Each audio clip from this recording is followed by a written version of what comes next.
ஒரு பெண் தாய்மை அடைந்து அம்மாவானதுமே அவளுடைய வாழ்க்கை மட்டும் மாறுறதில்ல, அவளுக்கு உண்டான நேரம் மாறுது, அவளுடைய பொறுப்புகள் எல்லாமே மாறுது. இன்னும் ஏன் சொல்லணும்னா அவளுடைய வாழ்க்கையை அவள் தன்னையே மறந்துடுறா. அவகிட்ட போய் யாராவது கேட்டால் மட்டும்தான் அவளுக்கு நினைவுக்கே வரும் நம்ம யார், நம்மளுடைய கனவுகள் என்ன, நம்மளுடைய லட்சியம் என்ன அப்படிங்கிறது எல்லாமே. ஆனால் உண்மையை சொல்லணும் அப்படின்னா அவளுடைய கனவுகள் புதைக்கப்படலை. அவள் நேரத்திற்காக அந்த கனவுகளை காத்திருக்க வைக்கிறா. என் அன்பு சகோதரிகளுக்கு வணக்கம். நான் பிரியா. இதுதான் மனிதியின் குரல். ஒரு ரியாலிட்டி என்ன தெரியுமா? ஒரு பெண் அம்மாவாகி தாய்மை அடைந்த பிறகு அவளுடைய வாழ்க்கையினுடைய டைம் டேபிளே அப்படியே ஃபஸ்ட்டு மாறிடுது. காலையில் அவள் தூக்கத்துலேருந்து எழுந்ததுலேருந்து குழந்தை, வீடு, வேலை, மறுபடியும் குழந்தை, வீடு, வேலைங்க இப்படி தான் போயிட்டுருக்கு. இதுக்கு இடையில் அவளுடைய கனவில் அவள் ஜெயிக்கிறதுக்கு அவளுக்கான நேரம் அப்படிங்கிறது எங்கே இருக்க போகுது? இப்போ வேண்டாம், அப்புறமா பார்த்துக்கலாம், குழந்தை கொஞ்சம் வளரட்டும், அதுக்கப்புறமா பார்த்துக்கலாம் அப்படின்னு காலத்தை வீணடிச்சு அவள் மற்றவருக்காகவே வாழ்ந்து அவளுடைய கனவுகளை அவள் தொலைச்சிடுறா. இப்படியே வெகு காலம் போனதுக்கு அப்புறமா மெல்ல மெல்ல அவளுடைய கனவுகள் எல்லாமே அவளை விட்டு ரொம்ப தூரத்தில் பயணிச்சிட்ருக்க மாதிரி அவள் உணர்வா. இந்த சமூகத்தில் யாரும் அவகிட்ட நேராக போய் இந்த விஷயத்த சொல்ல மாட்டாங்க. ஆனால் உண்மை இதுதான். பெண்களுக்குள்ள 1000 லட்சியம், கனவு இந்த மாதிரி இருந்தாலும் சமூகம் நமக்கு எடுத்துரைக்கிற ஒரே விஷயம் என்ன அப்படின்னா நம்மளுடைய முதல் ப்ரையாரிட்டி நம்மளுடைய குடும்பத்துக்காக தான் இருக்கணும் அப்படிங்கிறது. இத்தனை வயசு ஆயிருச்சு, குழந்தையெல்லாம் பிறந்துருச்சு, இதுக்கப்புறமா உனக்கு கனவு லட்சியம்னு ஒன்று தேவையா? இந்த வயசுக்கு இதெல்லாம் உனக்கு தேவையா அப்படின்னு சமூகம் நம்ம மேலே திணிக்கும். கல்யாணமாகி தாய்மை அடைந்து அம்மாவாகிட்டதுக்கு அப்புறமா பொறுப்புகள் தான் அதிகமாக கூடணும். இந்த இடத்துல கனவுக்கு என்ன வேலை அப்படின்னு கேள்வி. இப்படிப்பட்ட சமூகத்துக்கு இடையில் இந்த மாதிரியான கேள்விகளுக்கு நடுவில் அவளுடைய மன தைரியம் அப்படிங்கிறது தினம் தினம் நாளுக்கு நாள் உடைஞ்சிக்கிட்டே தான் இருக்குது. ஆனால் அம்மாவாகிய பெண்கள் கனவுகளை கைவிட்டு தான் ஆகணுமா? எத்தனையோ பெண்கள் கல்யாணமாகி குழந்தை பேர் எடுத்ததுக்கு பிறகு கூட எத்தனையோ துறையில் இன்றளவும் சாதிச்சுக்கிட்டு தான் இருக்காங்க. சாதிக்கிற பெண்மணிகளுடைய எண்ணிக்கையை காட்டிலும் கனவுகளை புதைச்சிட்டு மறைச்சிட்டு வாழ்ந்துட்டுருக்க பெண்மணிகளுடைய எண்ணிக்கை தான் மிக மிக அதிகம். எல்லாரும் நினைக்கலாம் நல்ல கணவர் கிடைச்சாரு அப்படின்னா நம்மளுடைய கனவுகளை நம்ம தொலைக்க தேவையில்லை அப்படின்னு. ஆனால் உண்மை அந்த இடத்துல இல்லை. நம்மளுடைய கனவுகளை பற்றி நம்ம கணவர்கிட்ட எடுத்து சொல்லாதது அப்படிதான் காரணம். நம்ம எடுத்து சொல்ல ஆரம்பித்தோம் அப்படின்னா நமக்கு நிச்சயமாக உறுதுணையாக இருப்பாங்க.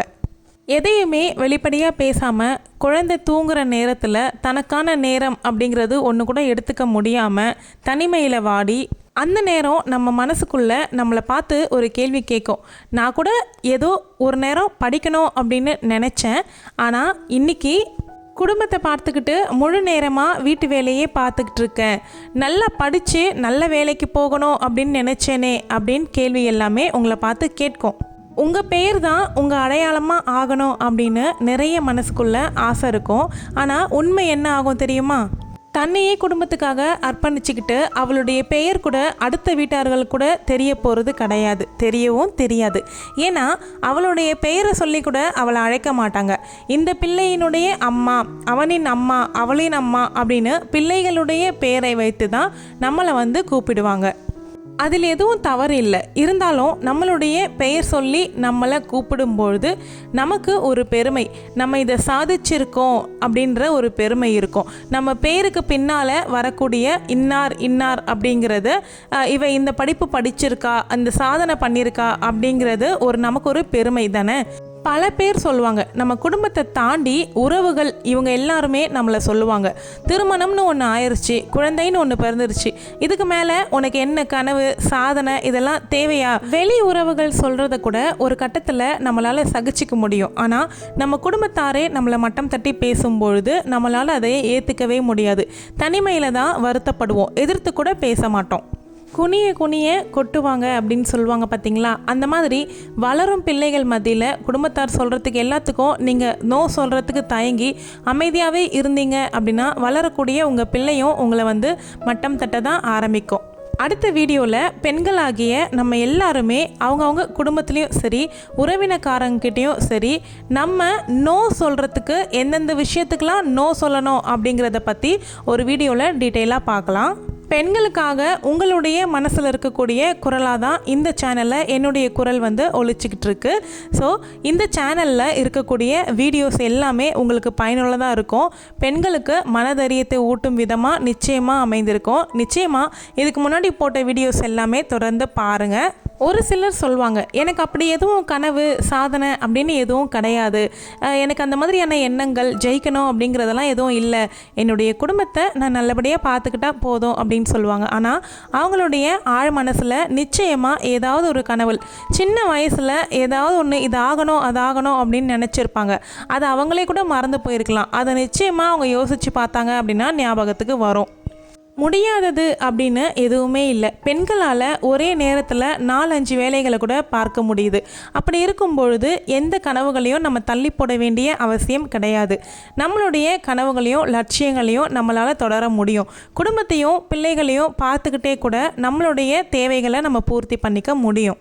வயதுக்கு எந்த ஒரு தடையும் கிடையாது. பெண்கள் எந்த வயதில் வேணாலும் சாதிக்க முடியும். நேரம் ஒரு தடையாக இருக்க போகிறது கிடையாது. ஆனால் இதனுடைய ஆரம்பம் வேகமாக இல்லாமல் தாமதமாக கூட இருக்கலாம். ஆனால் அது வந்து முடிவில்லாமல் போகக்கூடாது. நிச்சயமாக நம்ம கனவுகளை சாதிக்கிறதுக்கு நம்ம முயற்சி பண்ணணும்.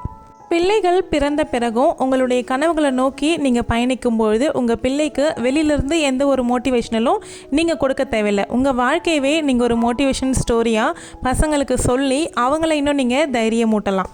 இந்த உலகமோ நம்மளை சுற்றி இருக்கக்கூடிய சமூகமோ இது எல்லாமே பெரிய பதவியில் இருக்கக்கூடியவங்களை மட்டும்தான் தலைமையில தூக்கி வச்சுக்கிட்டு பாராட்டிகிட்டே இருக்கும். ஆனால் வீட்டில் அமைதியாக தன்னோட கனவுகள் அத்தனையும் தள்ளி போட்டுக்கிட்டு வாழும் ஒரு அம்மா, அவ தான் உண்மையான ஹீரோ. அவளுக்கு சொல்லக்கூடிய ஒரு உன்னதமான வார்த்தை, நீ பின்னால் நின்றவள் இல்லை, உன் குடும்பத்திற்கு நீதான் அடித்தளம். அவளுடைய கனவு எங்கேயும் தொலைந்து போகல. அவளுடைய கனவு கொஞ்சம் தாமதமாகும். ஒரு உண்மையை சொல்லட்டுமா, அம்மா ஆன பிறகு அமைதியாக அவளுக்குள்ளேயே ஒரு விஷயம் ஓடிக்கிட்டே இருக்கும். அது என்ன தெரியுமா? இது ஒரு கில்ட்டு. குழந்தைக்கான நேரத்தை செலவிடலாமா, இல்லைனா எனக்கான நேரத்தை நான் எடுத்துக்கணுமா? இந்த கேள்வி. இந்த 2 கேள்வியில் அவள் எதை தேர்ந்தெடுத்தாலும் அவளுக்குள்ள ஒரு குற்ற உணர்ச்சி கண்டிப்பாக வரதான் செய்யும்.